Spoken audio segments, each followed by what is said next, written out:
We are so excited today. First of all, because this man is a Broadway legend, but second of all, because it is his birthday today and he is with us. We're talking Broadway legend Leroy Reams. Leroy, 11 Broadway shows. Yes, very proud of that record. I couldn't be happier. What was your favorite and why?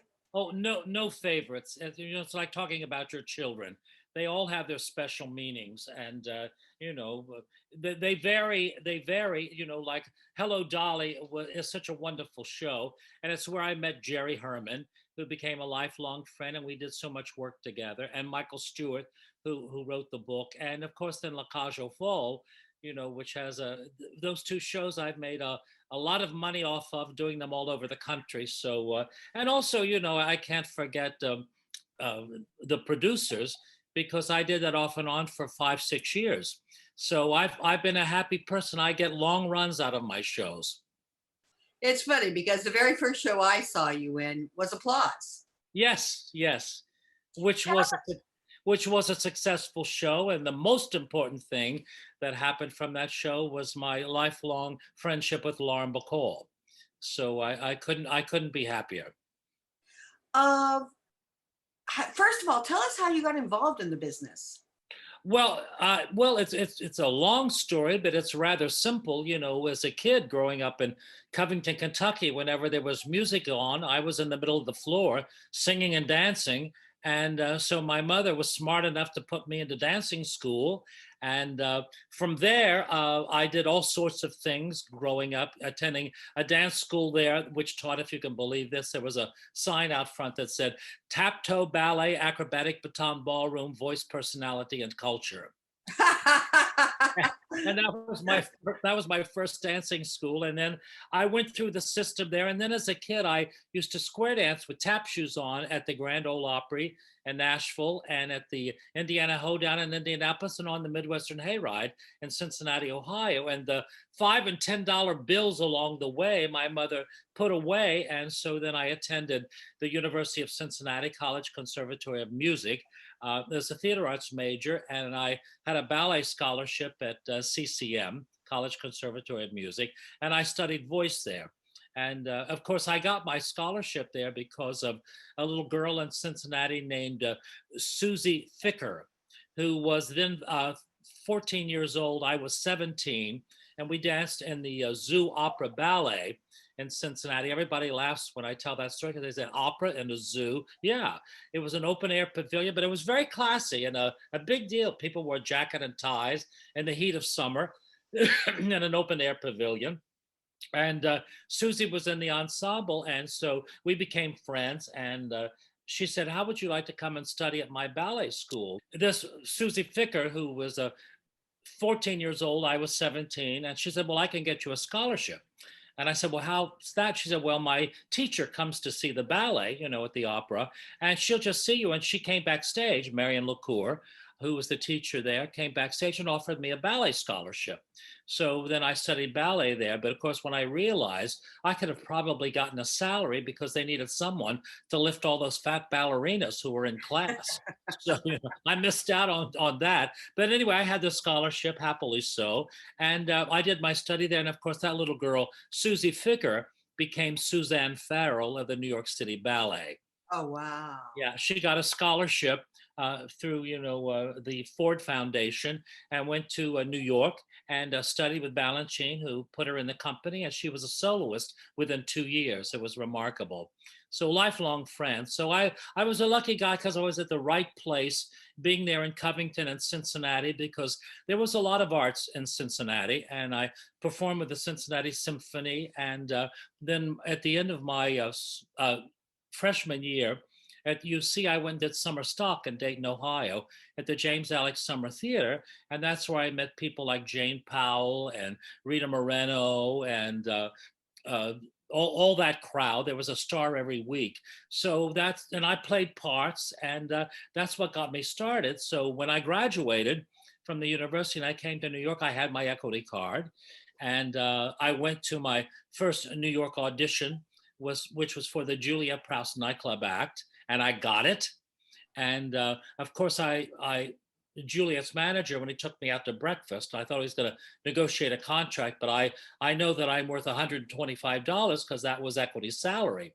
And he said, "You'll be making $350 a week and $400 when we get to Las Vegas." I almost fell off the chair, but that began my career. And through Juliet Prowse, I met all the choreographers, and so I danced on the Ed Sullivan Show for Peter Gennaro and the Danny Kaye Show for Tony Sharmley and Ernie Flatt on the Carol Burnett Show. So I was a dancer on variety television, but I knew that that was a dead end for me. So I came back to New York, and then I got Will Parker in Oklahoma for Richard Rodgers. I auditioned for Richard Rodgers, which is a good story, and that began my career playing principal roles on Broadway, and everything else started from there. And the next biggie, of course, was Applause, which you saw. I did. Yeah. If you could go back and recreate one of your roles, what would it be and why? Oh, gee, I, I wouldn't want to go back because I did it. And I had a great fun doing all of it. And playing Will Parker, I got to meet Margaret Hamilton, who was Aunt Eller. And of course, Margaret Hamilton was the Wicked Witch in The Wizard of Oz, who was a lifelong friend. And I met all of those friends. But as far as creating the role, I created it. And it was great fun. There's no need to go back to do it again. And I think that I would want to go forward and do roles that I didn't get to play. And that would be much more exciting. But, you know, Lacage and Hello Dolly became my bread and butter for so many years. And then I directed productions of Hello Dolly with some wonderful, wonderful ladies, many of whom would be Madeline Kahn, Joanne Worley, Michelle Lee, Nicole Quasi in Paris, Leslie Uggams, Randy Graff. And I even played Dolly myself down at the Wick Theater because I love the show so much and it's such a great part. And it's not that I like getting dressed up in drag and doing all of that. It's a lot of work to wear all that stuff, but it's the part. It's the part. And not that I want to play women's roles, I want to play a good part. And Dolly is such a wonderful part. And since she's a take charge lady and an aggressive lady in the show, I think a man can get away playing that. And another role like that I would have liked to have played seriously was Madame Rose in Gypsy, because it's such a strong part. And she's an aggressive take-hold person. A man can do that. Besides, it has those great songs by Julie Stein and Stephen Sondheim, and it was just been great. And a matter of fact, Arthur Lawrence, who wrote the book, and I was friendly with Arthur, and I called him. I said, "Arthur, if I can get someone that'll let me play the part, will you give me the rights?" And he said, "Yes." If it's you, he said, "Yes, because I know you won't camp it up. You'll play it straight," which is obviously the reason for doing it. And he said, "And don't worry about Steve Sondheim. I'll take care of him." But I never got anyone who, found it a good idea for me to do. But I did find Marilyn Wick at the Wick Theater in Boca Raton, Florida, who let me do Dolly. So I was the first male to ever play that role under an equity contract. So I couldn't have been happier. And it's a wonderful show, and I loved playing it. Well, looking at the way theater is going now, maybe we're giving somebody some great ideas and it will be your birthday present. Well, I think now at this point in my life, I'm not going to be able to get away with it. But then other roles that I would have liked. Why? Well, but a lot of the other roles I would have liked to play, I would have loved to have played Professor Higgins in My Fair Lady. Because I like doing accents and it's such a wonderful part. But the problem with that show is Rex Harrison did it. And we have him so much in our minds that I don't think anyone is ever going to surpass that performance. But it would have been fun to have played. It's like playing the King in The King of Siam. Yul Brynner owns it. And even though there have been wonderful actors who have done the role, you cannot forget those people. So, and also when years ago, Jerry Herman asked me, he said, "Come up with an idea and I'll write a show for you." And the idea I came up with was Tootsie, but we couldn't get the rights. And of course, then eventually they did do it. And I liked the musical very much. I thought it was wonderful. I did too, actually. And I loved the performance, that was given. It was just a wonderful performance. But anyway, you can't go back. If I could go back, I'd like to have Jerry Herman write me the score for Tootsie and have done that. And again, it's not because I want to dress up as a woman. It's just such a strong, good part. and that's the point. Just playing a good part in the show. Now, tonight's your last performance at Feinstein's 54 Below. Yes, yes. Are you going to take this show on the road? Well, what I'm I going thought it to was truly wonderful. I was given a copy of it to watch during COVID, and oh, I seriously loved it. well, thank you so much. It's a show and it's called Remembering Jerry Herman, and it's his career, basically. And I talk about my association with him, and we did a version of that with Jerry at Rainbow and Stars with Karen Morrow, and there was an actual recording of it done. Called An Evening with Jerry Herman at Rainbow and Stars. Oh, I remember that. It's Applause Records, and you can actually get it if you go online. And it's Jerry playing the piano with a bass. And it's the way Jerry composed his songs, the way he likes them played, and two of his favorite singers singing the songs. And then we did another version of that on Broadway at the Booth Theater called An Evening with Jerry Herman with Florence Lacey, who was one of Jerry's favorite singers. And we had done Hello Dolly together. And so this show that I'm doing is a version of that. And it's done very well. And as I said, we sold out two performances, and then they asked me to come back, which I was more than happy to do. And what a wonderful way to celebrate my birthday, singing Jerry Herman songs and having my friends in the audience. I can't wait. So, but I want to take the idea and then enlarge it and add some visuals to it and make it more of a theater piece. And so then I'll try to get some bookings to be able to go around. And it's a good show to put into small theaters and, a concert venue, and to bring alive all of Jerry's songs and then have personal stories, but add some visuals just to give it a little bit more of a theatrical feeling. So I am going to do that. Now, on September 22nd, are you doing the same show at the York? Yeah, I think it's September 20th.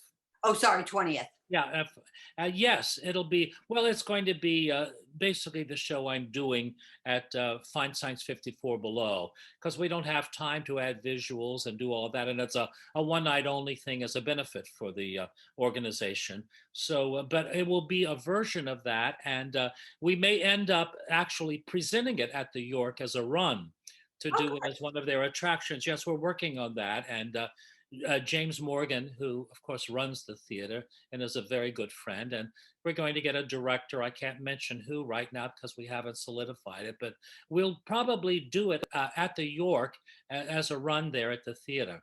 But this benefit is an appetizer for the evening. So, and you mentioned that you're also. I'm sorry. You mentioned that you're also a director. Yes. What shows would you like to do, and who would you like to direct? Who would you like to work with? Well, I've been satisfied doing a show that I love to do is a Hello Dolly with a lot of wonderful people. And I would like to continue the legacy of doing that show with Gower Champion's original choreography and also with his original concept, which I believe is the best of the productions that at least I have seen. And I would like that to continue. And it's such a wonderful role for so many actresses. Originally, when we were talking about doing it, I really wanted to do it with Tyne Daly, but she didn't want to do it while Carol Channing was alive. And then, of course, once the rights were given to Scott Rudin, he did it on Broadway with Bette Midler, who was wonderful playing it, and then Bernadette Peters, who is one of my favorite people on the planet. And I would have loved to have directed Bernadette in the show, but was not to be. But two of my regrets in my career is that I never got to work with Hal Prince, Stephen Sondheim, and I would have loved to have worked with Bernadette Peters and Sandy Duncan, who are both friends, but I would have loved to have been in a show with them or having to directed them because I think they're both such talented ladies. So some regrets, but we're not dead yet. So, God knows what might happen. They say that the eyes are the windows of the soul, but I think that songs are. Yes. What song or a cycle of songs describes who Roy Reams is? Well, I would say anything that Jerry Herman has written, because that's my favorite composer lyricist, because Jerry his songs are full of optimism and hope.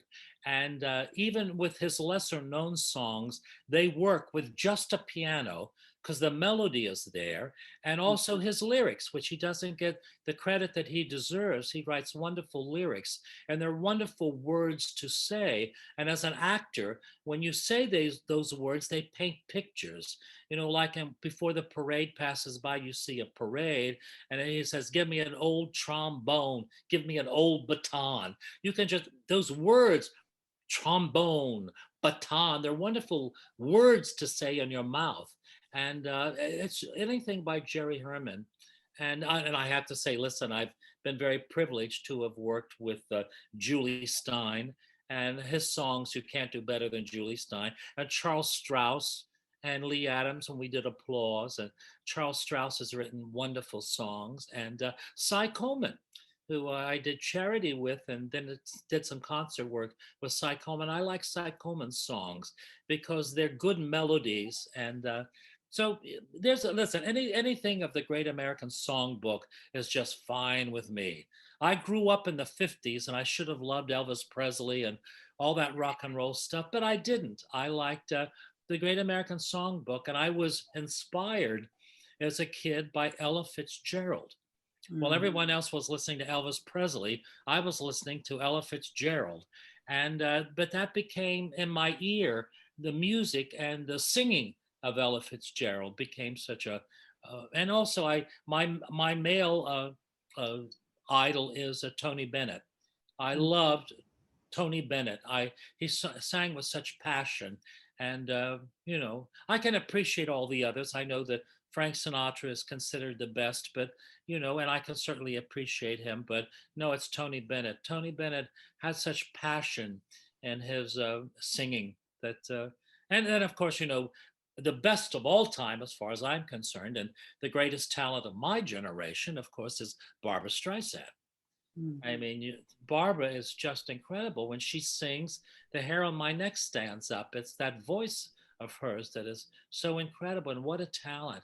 And of course, to go back, if I were older, I would say the greatest talent of her generation was Judy Garland, because those people sang with voices, but they had such passion in what they do that it transfers immediately. So those are the singers that I'm attracted to. Would you like to direct 42nd Street? You haven't talked about that much, and yet that's the show that won you the most awards. Yes, it was. And I did direct 42nd Street. I did a production at the Paper Mill Playhouse in Milburn, New Jersey, and I directed a production of it at the Muni down in St. Louis, that huge theater that seats 10,000 people a night, that's out of doors. And I directed 2 productions there, and I loved it. Oh, and I also, excuse me, I can't leave them out, as I also directed a production for the Cape Playhouse and the Ogunquit Playhouse. I did a summer stock presentation of 42nd Street. And of course, it's one of my favorite shows, and of course, having the privilege of working with Gower Champion and Michael Stewart and David Merrick and all those wonderful actors, Jerry Orbach, Tammy Grimes, Carol Cook, all those wonderful, wonderful actors.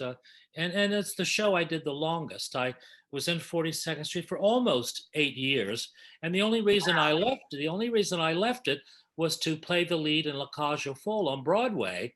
And I was to have been the last person, because they were changing theaters, because they were building the Embassy Suites Hotel. So they were moving the show from the Palace Theater, where I have played 4 times before. Actually, it's my Good Luck House. And they were moving it to the Mark Hellinger, and I was going to play the lead. So I was in rehearsal when they posted the closing notice. So they decided not to move the show.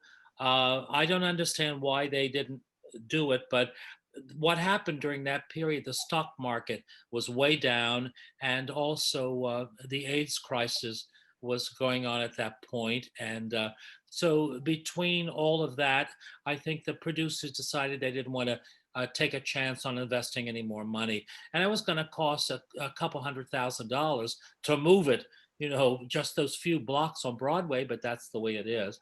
And they decided to close it. And unfortunately, So I never got to do it on Broadway, but I was with the Broadway company. So it's a credit. And then I did it not too long after that at the Paper Mill Playhouse.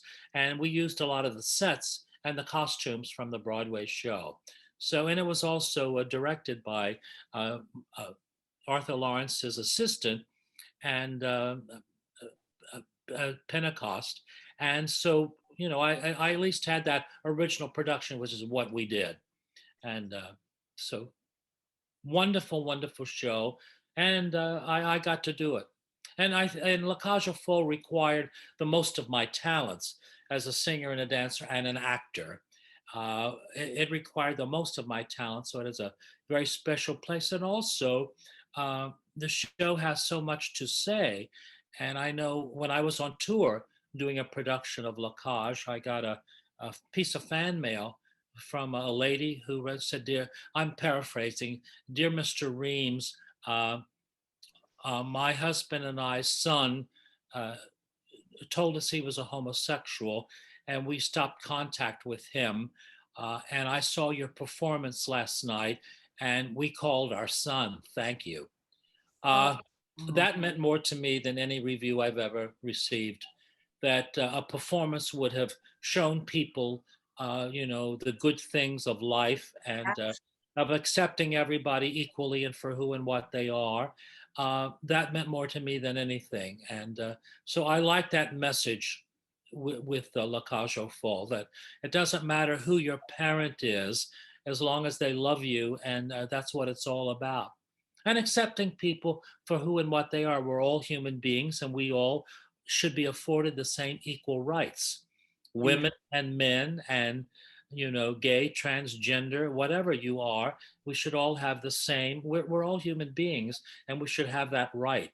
So I feel very strongly about that. Since today is your birthday, when you blow out the candles on your cake, what will you be wishing? uh, just to keep me working. that's, all that's my joy in life. I love my work.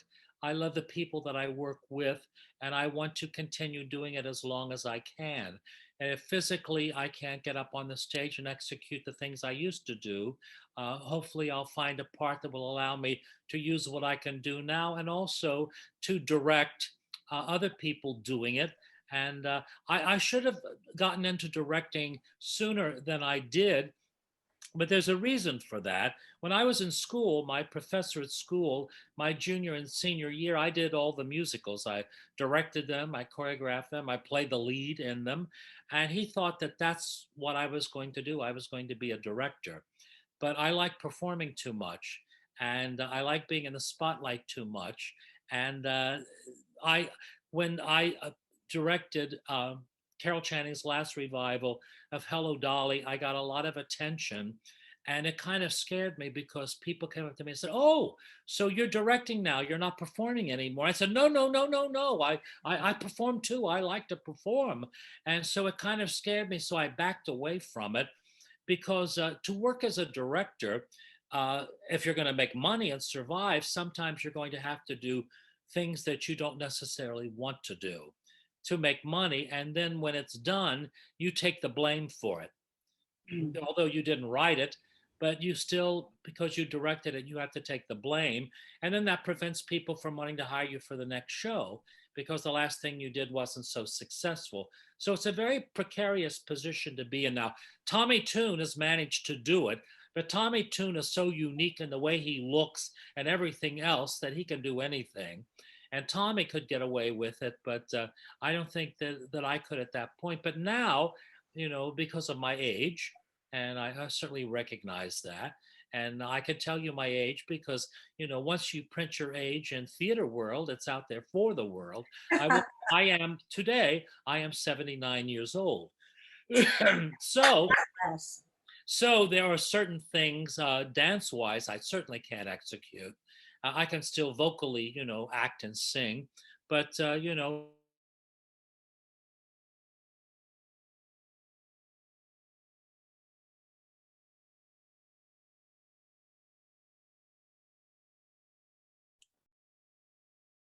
the rehearsal process, just being with other actors, it's just heaven.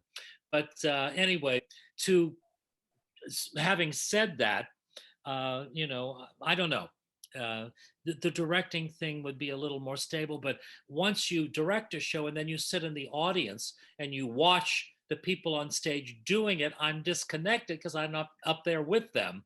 So I don't like that separation. It's hard to sit in the audience and not be up on stage with the people, but I love the people in the business, and that has been my biggest reward. I'm so flattered that I've worked with some geniuses of the theater. And to quote Sally Fields, they liked me, and they did. And I think that's my biggest satisfaction, is having had the approval of some of the geniuses in the theater. And I've worked with a lot of them. I know when I go and I see the Theater Hall of Fame at the Gershwin Theater, I'm reminded that most of those names up there I have either met or I have personally worked with. And I am so proud of that. And it brings back such wonderful memories. And I mean, I can make a long list of all of the greats that I've had the pleasure of working with and what they've given me. So today I'm a little nostalgic because it's my birthday, but I'm grateful for having had that opportunity and to have been a part. It's like one reward of being the age that I am is that I got to experience those classic shows and the people with them. So that's my birthday present to myself today. Have I, is there anything that you would like the world to know about you that we haven't asked? Uh, I think the only thing they need to know is that I'm grateful for the people in my life who have helped me do what I love to do the most, and that's to sing, act, dance, and direct, and just be with theater people that I love doing it. I hope that I can continue to do it as long as I can. And I'm lucky that I got to do in life what I love to do. It's not a job and it's not work. It's my pleasure, and it's very satisfying and gratifying. And I'm a lucky guy. Everyone should go tonight if they can get in. I think it's sold out, to Leroy Reams's concert tonight at 54 Below. But also try and go to the Gala for the York. Number one, they need your money because of being flooded. But B, number two, this is a wonderful show where you are getting to watch a legend tell about another legend. And it is Yes. truly theatrical magic. And Thank you for doing it. I promise you, when you leave, you're going to be uplifted. And, as I sing, the best of times are now, I mean it. And it's something that we certainly need now. We always need a little Jerry Herman. So, anyway, Amen. yes. Thank you so much for being with us on your birthday. I am so honored. Well, and so am I, and it's been a pleasure. Thank you.